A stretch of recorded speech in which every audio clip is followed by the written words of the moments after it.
Hello and welcome to Dad and Swebb Talk Sports. I'm Swebb, And I'm dead. and we are the dad and daughter duo talking about all of our favorite sports moments from the week. Dad, what's up? Not much. Just recuperating from a little cold, Swebb. From a little Oh, I've cold. had it for over a week now. Oh, so sitting outside in New York in the 50-degree weather watching a high school baseball game I, w- wasn't good for I, your immune I system, wish huh? I wish it was 50 when I was sitting out there. It was like in the low 40s. So is mom taking care of you? I'm taking care of myself, Swebb. But even I'm not that sick. Okay, because sometimes when you get sick, you get a little Yeah, soft. okay, no, I never get soft, Swebb. Swebb, I'm sick. I'm sick. Yeah, okay. So, yesterday, Monday, was your anniversary. Did you do anything fun? How many years has it been married? Let me get a calculator. Okay. I think it's like 47 or 48. It's 47. 47. So, did you do anything fun? Did you take mom out to a nice restaurant? Yes, we went to a nice restaurant. What restaurant did you go to? Hall, Hall Steakhouse, Charleston. Okay. Because I know mom's a big steak eater. So, I guess mom took you to Hall's Steakhouse. She did have a steak. Oh, okay. I could Good. barely see it on the plate, but she did have a steak. Good for her. I love to hear about that. You went there with me once, didn't you? I did. And we have uploaded pictures of you with a big 16-ounce steak in front of you and a side of fries. I don't. Did you go in sweatpants? Because that's pretty No, much what you need to do when you go there. no, I did not go in sweatpants, and I didn't see anybody there in sweatpants. Everybody was Okay, so dressed you up. ate in moderation then. Huh? Do you know what moderation means? Not when it comes to food, Sweb. Yeah, we know. We can tell. My weekend was great. Thanks for asking, Dad, Oh yeah. as you How do. was your weekend, Sweb? My weekend was great. Yesterday, Tuesday night, I decided to go to the ballet. Went to a ballet and it was lively. Lively. How could a ballet be lively? Well, let me tell you, the this was opening night of the New York City Ballet spring season. Oh, All of the best dancers were ooh. cast in signature roles. So there were four ballets, every single one of them was top notch. But at the start of the third ballet, now your anniversary is on the 22nd. What else is on the 22nd of April, Dad? Do you know? Earth Day. Earth Day. And you know That's how only the because I saw it climate on TV. I wouldn't have known that. you know how the climate warriors like to come out and do stupid things. What happened? So the third ballet starts. Everyone's excited. And all of a sudden a lady in the third ring says, "Excuse me. Sorry for the interruption." And I thought that there had been an emergency. But nope, she releases a banner that she had. I don't even know what it said. And she starts talking about climate change and all these things in the middle of the ballet. And people were livid, booing. Yeah. Now, this audience averages the average age, the man sitting next to me, the woman and gentleman sitting next to me were probably in their 80s. Okay. So this is as fired up as an older generation can get is when you interrupt the arts because there were people, the New Yorker came out and every single person in that theater. I'm hearing great grandma saying, "Sit the F down, not at the ballet." It was it was incredible. I've never seen anything like that. As you know, I go to the ballet quite often. And boy, do not get in the way of grandma and grandpa's ballet because they will come out and start hitting people with canes. Okay. Whoa. Now you said the third ring. Is that the third balcony? Yes, so that's the third balcony. Okay. Now what's I the? was in the orchestra. You were no. So I was down on the floor. And so, but it was happening on the same side of the theater as where I was sitting. So I had to look up. And as I looked up, there's a woman standing there with this black banner that's been unrolled, and then someone in the second balcony stood up, grabbed the banner, and ripped it down. Now, the ballet is not typically used to any security incidents. So I would say that the ushers and the security there is a little lax and not necessarily the fastest. So while this lady's screaming, the two dancers on stage are still dancing and people are trying to cheer them on. Then they decide to put the curtain down in the middle of the ballet. The orchestra stops. They wait for security to get there as she's still screaming about God knows what. I couldn't even actually hear everything, but from what I've seen, because there's an article in the New York Times about it, she was screaming about climate change and Palestine. So I she finally gets removed with two other people that she was with. Everyone's cheering. And then in front of me, like the fifth row of the theater, there was a gentleman who had a ticket for like the outside seats that are typically like a blind view. So sometimes I'll get those seats, they're about $30. And if no one's sitting a little bit closer to the center, sometimes I'll move in very swiftly after the first ballet if those seats are empty. And now you're sitting in a seat that's like $150, $180, and you only had to pay $35. So Mm. this gentleman did that before the first ballet, and an usher tried to stop him from doing it. But the lights had gone down, the first ballet had started. So while this is all going on, I guess that guy started fighting with another guy that had actually paid the right price for the tickets. Mm. And now they're arguing. Now the usher's coming over to try and remove that guy. And and everyone's booing him and saying, "Get the F out of here. Let's go."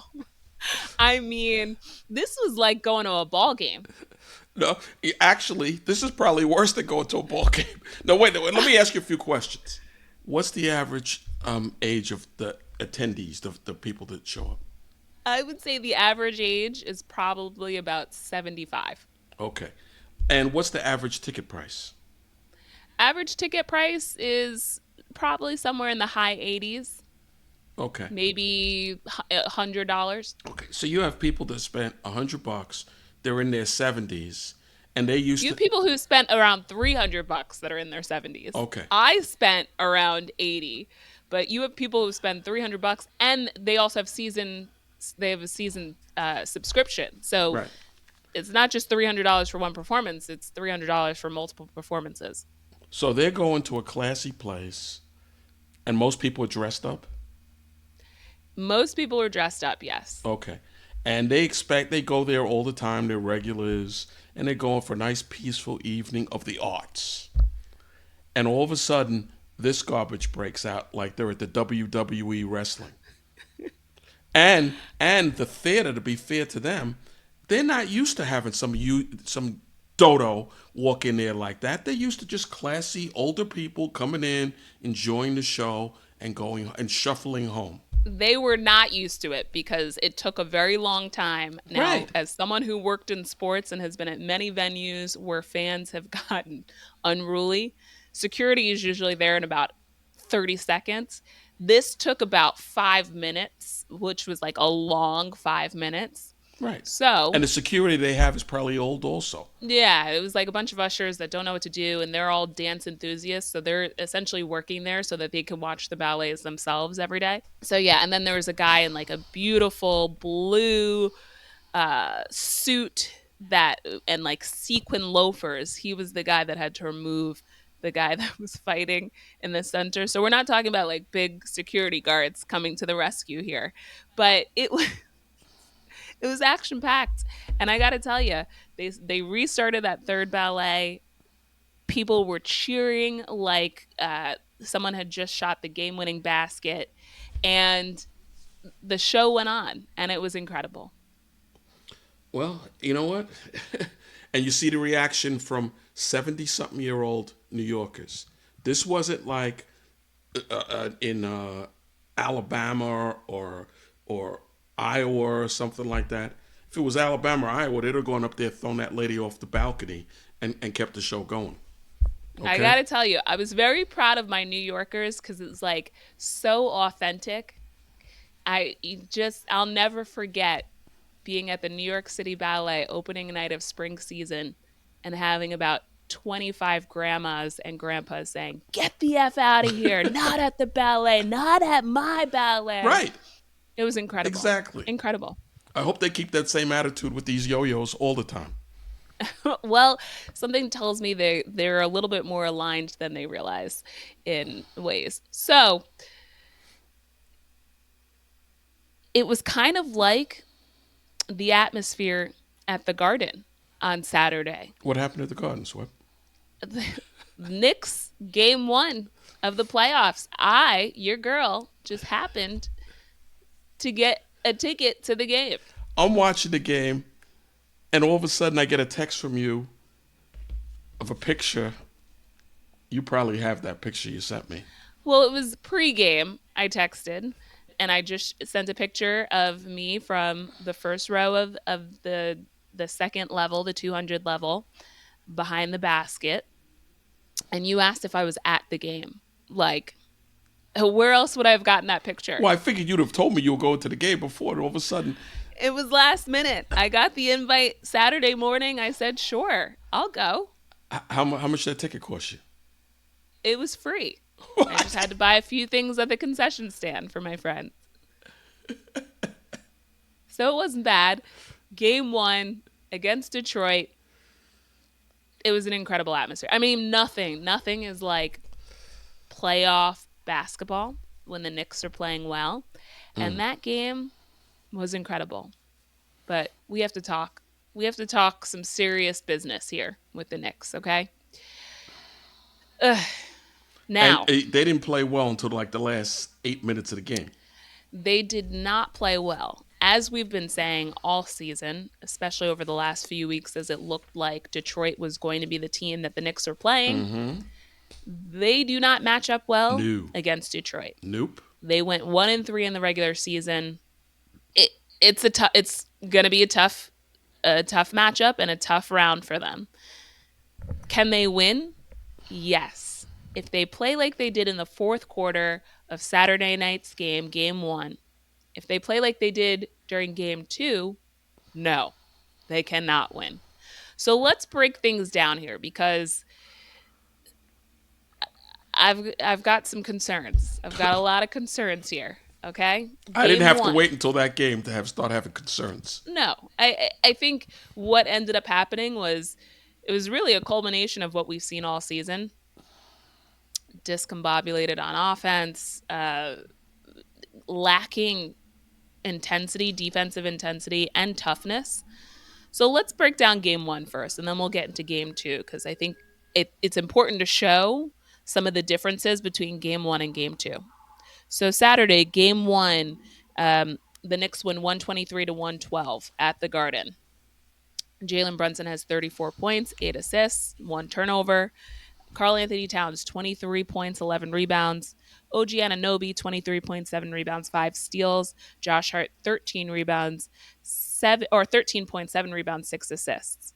Now, in that game, Cam Payne had 14 points off the bench, Mm-hmm. and the bench scored 22 points. Mm. Fast forward to Monday night, Mm-hmm. the Knicks lose 100-94. So in theory, you'd say, hey, they played better defensively. But Jalen Brunson, 37 points, 7 assists. Karl Anthony Towns, 10 points, 6 rebounds. Josh Hart and OG Anunoby, 10 points each.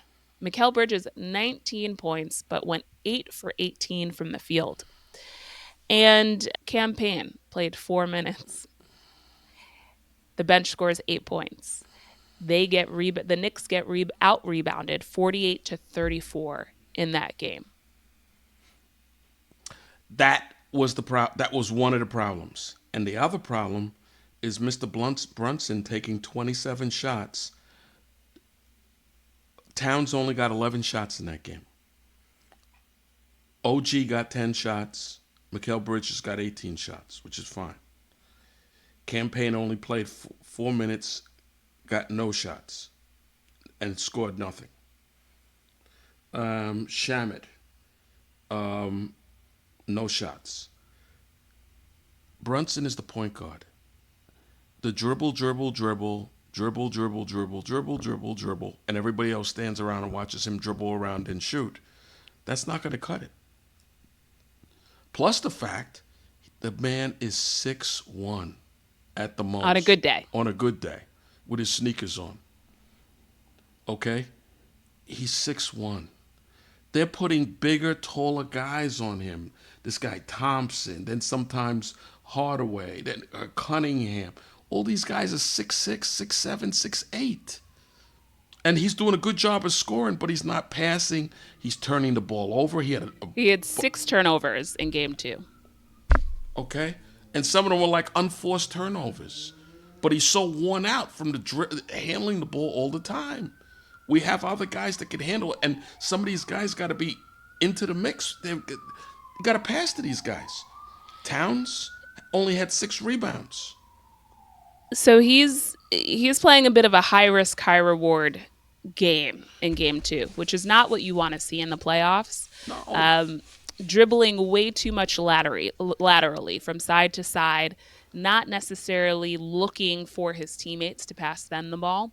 Um, and also, it's one of those things because, like, you love the guy because we haven't had a player like this since Carmelo Anthony. We certainly haven't had a point guard like this and since you were going to games as a kid. Walt Frazier was one of the best players in the league. Not only was he a great point guard and scorer, but he was the best one of the top 2 or 3 defensive players in the league. Okay? Mr. Brunson So doesn't know how to spell defense. right. So you I don't want to get on the guy because he's done so much for the team in the past 3 seasons, but he needs to step it up and he needs to recalibrate his game. Otherwise, this is going to be a very quick series for the Knicks and for Detroit. Um, there are a lot of things that I saw between both games. Certainly, taking way too many shots, not taking shots late in the shot clock. So a lot of the shots end up being really difficult shots with the shot clock winding down, with a defender in your face, That's and because of all so the sometimes dribbling. passing it. Right. And sometimes passing it to teammates and then taking the bad shot with seconds winding down. So that is the challenge. It all starts with Jalen Brunson. I do feel like Karl Anthony Towns needs to want the ball more. As a big man, he can't dribble the ball down the court and just take it to the basket. He's got to post up. He's got to make himself available offensively and call for the ball and score because he is a very good offensive player. Defense is a challenge for him. Now, Detroit has a great defensive team. They have a very athletic team between Yep. Duran guarding Karl Anthony Towns. You had Thompson guarding Brunson. Cade Cunningham also plays great defensively. Dennis Schroeder has Oh, been big for the Pistons yep. off the bench. I need all of the Knicks to stop complaining every single time that you get bumped. Because the reality is, as I'm watching the game, the refs aren't calling anything either way. Right. This is playoff basketball now. So I need you to stop wailing and flailing every single time that you get bumped and realize that those calls aren't being called. So Right. you either got to pass the ball, you got to move without the ball, or you got to dribble less. So these are the things. It's frustrating to watch these games because even in game 1, like the atmosphere was exciting. I'm in the Garden, but I could tell, I'm like, they're having trouble because Detroit has a way more balanced offensive attack. They're playing tough. They played in that game. I think they really gave the game away Mm. in that fourth quarter. But if not for Cam Payne's heroics and him coming in with a ton of confidence and hitting shots, they'd be down 0-2. I have some concerns with the coaching as well. Now, I'm not someone who thinks that Tom Thibodeau needs to be fired because that's how you end up with Doc Rivers as your coach or someone else. Or Okay? who's the other guy that? Budenholzer or whatever No, from not Budenholzer. The other guy. how many coaches did they go through? The guy that went, Fisher, that used to play for the Lakers, Derek Fisher. Derek Fisher, and then who's the other guy that came in after him? The guy with the glasses. I don't know And who you're then he talking went to about. the Lakers and was an assistant coach with the Lakers for a few years. He came from Miami. Regardless, there is, and the name will probably come to you in the course of this episode. I need Tom Thibodeau to not be so rigid in his schemes. He needs to play, and this is a classic case of good players, not exactly all of the right players to gel cohesively on offense. Okay? Because Mitchell Robinson kept the Knicks in game 2 because he was the only one grabbing rebounds. He was certainly the only one grabbing offensive rebounds. So now you have all these shots. The Knicks shot 40% from the field in game 2. They shot 28, 29% from 3. So there were a lot of missed shots. And if not for Mitchell Robinson grabbing a few offensive rebounds, this game would have been way out of question way earlier than it actually was.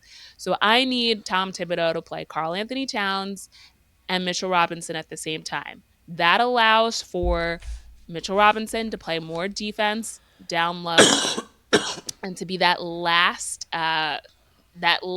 defensive player between the basket and some of those guards like Cade Cunningham and others driving to the hoop. The other thing I need that these guys to stop doing is switching on every single screen. Fight through, because the way that NBA players set screens is so lazy and like so half hearted that it's like 100% possible to fight over screens. So game 1, OG Anunoby locks down Cade Cunningham, Detroit Pistons best player. All of a sudden, screens start being set up at the top of the key and they're switching, and it doesn't sound like anyone's talking. If you're going to switch on defense, you actually have to scream switch so that one guy knows, okay, I'm staying with this player and the other one's staying with this player. The problem is they don't always talk to each other. So now you got guys double teaming, leaving Cunningham open or leaving another guy open who hits a shot. So there are a lot of things here that I just need. It goes back to fundamentals. I was texting a friend on Saturday, like, the NBA game at times just lacks the fundamentals. Because these guys come into the league too soon. They don't stay in college long enough to learn how to play the game right. Wolf Frazier talks about this all the time. Those championship teams that I saw when I was growing up, Wolf Frazier, DeBuscher, those guys weren't switching. They stayed with their man. They stayed with their man. So in game 2, you had Cade Cunningham. He had, how many points did he have? He had about 33, I believe. Yeah, 33 points, 12 rebounds. Largely because they were switching on defense, and now all of a sudden Bridges is guarding him. OG Anunoby locked him up in game 1. Why would you go away from that game plan in game 2 when it worked in game 1? Let other guys shoot the ball and kill you on offense. Don't let their best player put up 33, an easy 33. He could have scored 50 if he wanted to. Right. So there's a lot of things here. Going back to Tom Thibodeau, you got to sit Bridges. You got to sit Bridges. I don't, I Bridges won't had he profess scored well in the second game. he did. But hey, when you go 8 for 18 and you miss a lot of open 3-pointers, that is the problem. He was If 3 for 11 Dante from 3. DiVincenzo was in that same role, he hits those shots. Bridges isn't hitting those shots. So now, when he is open, he missed a lot of shots that are makeable, wide open 3-pointers. That's what you need out of your 2 guard. You need your 2 guard to hit 3-pointers, and he doesn't. So yes, he scored 19.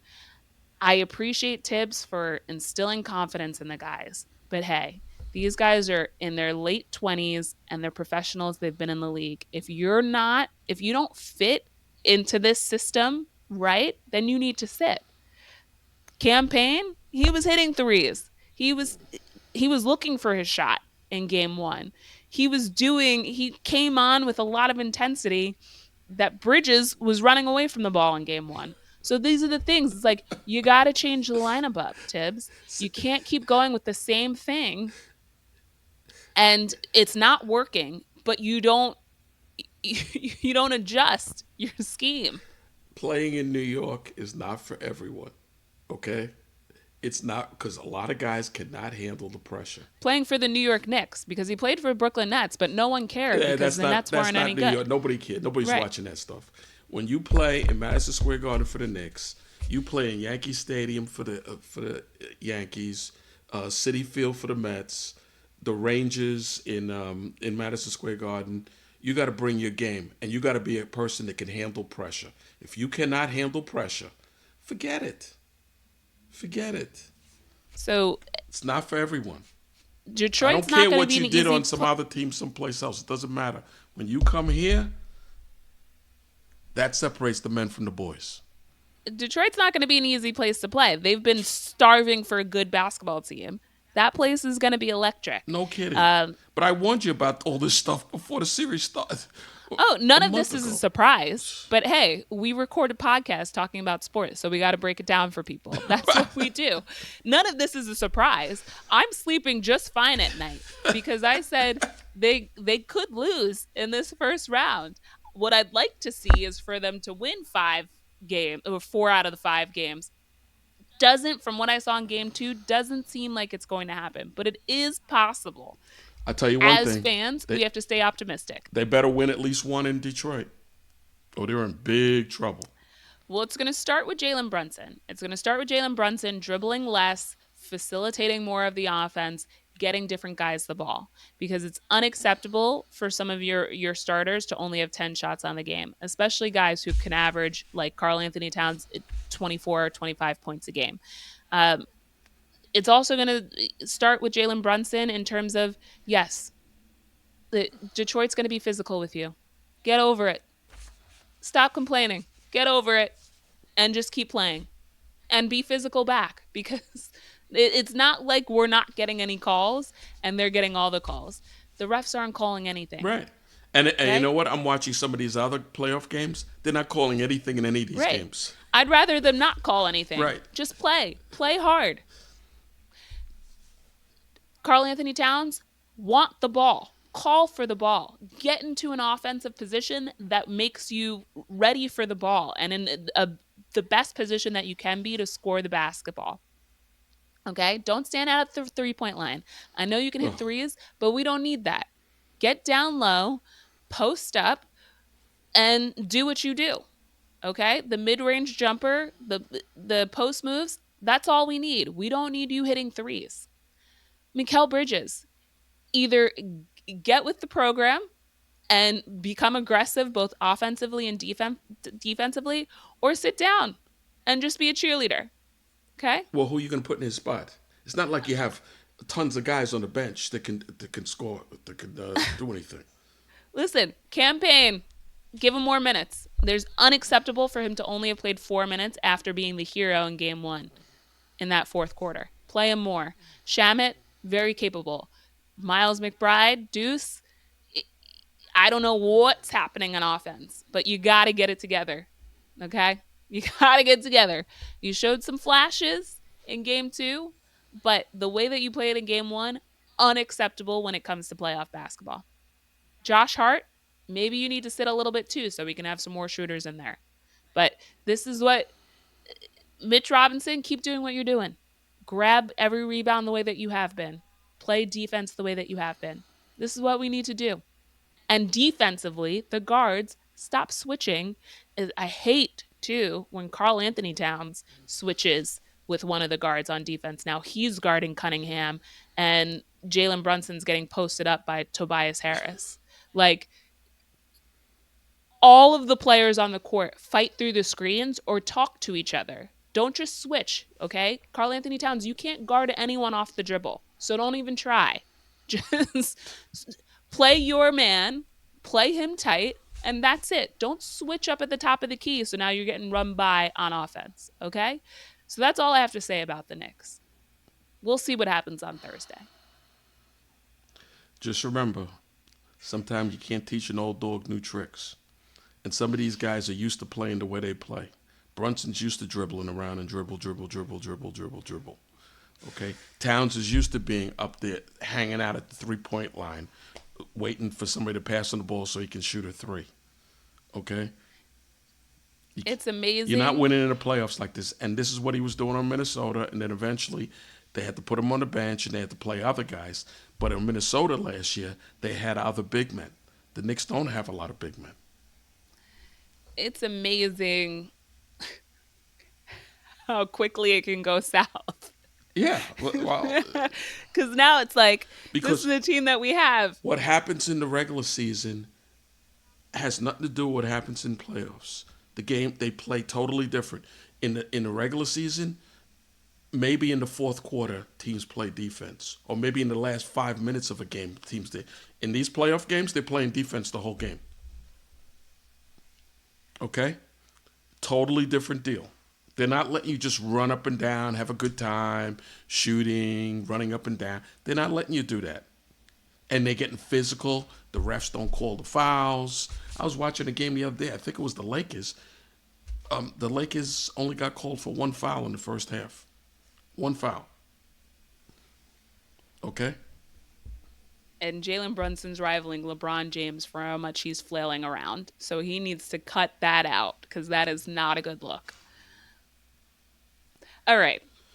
So we'll see what happens on Thursday.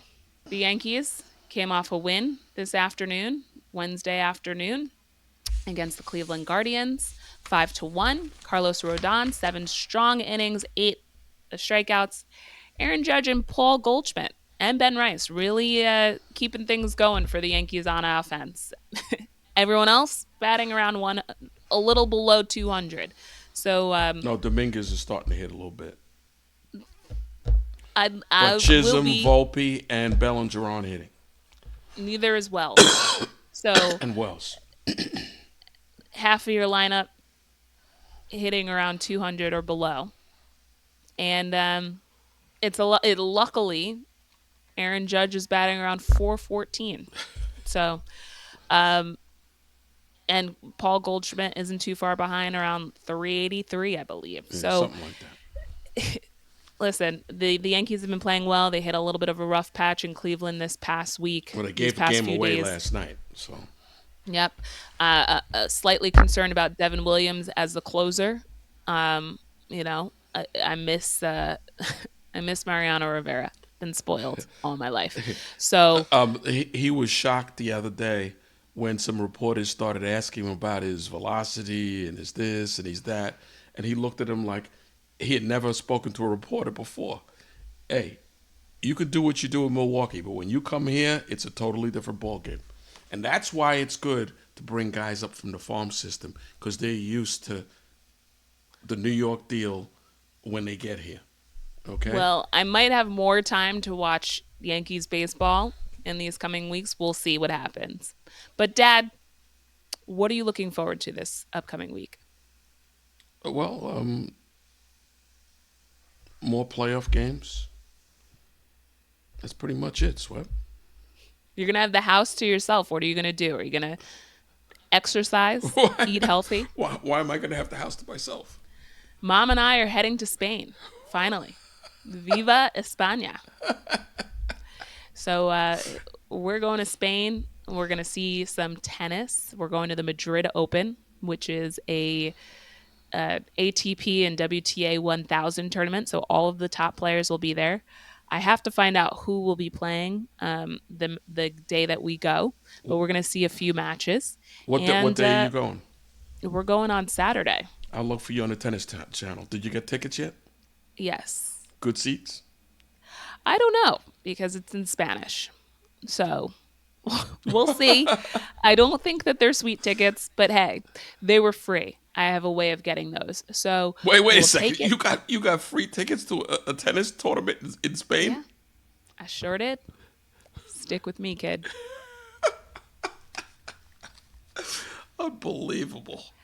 All right. So before we wrap things up, Dad, do you want to leave us with a dad tip of the week?